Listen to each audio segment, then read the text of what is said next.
every day. So this is what John is supposedly doing every day, that he swims. So he is accustomed to have this habit.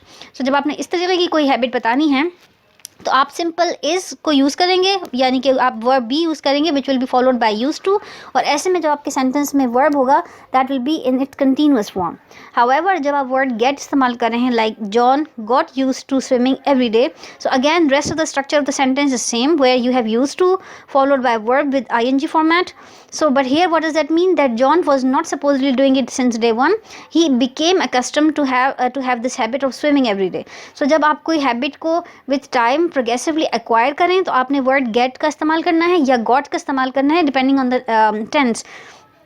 लेकिन but अगर आपके पास जो आपने कोई आपके पास शुरू से हैबिट आपकी चली आ रही है which you still hold on, तो आपने वर्ब बी इस्तेमाल करना है with word use to followed by verb which is in the ing format.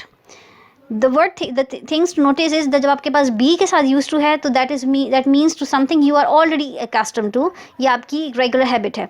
But get use to means that you eventually become accustom to. So जो आप clarity के साथ, अगर हैबिट आपकी शुरू से है तो आपने बी यूज टू यूज़ करना है, लेकिन अगर आपने इवेंचुअली अपने प्रोग्रेसिवली इसको एक्वायर किया है, you become something in practice of such thing, तो दैट इसमें आपने गेट यूज टू का लफ्ज़ इस्तेमाल करना है. इसको फर्दर क्लियर करते हैं विद सम एग्जांपल्स.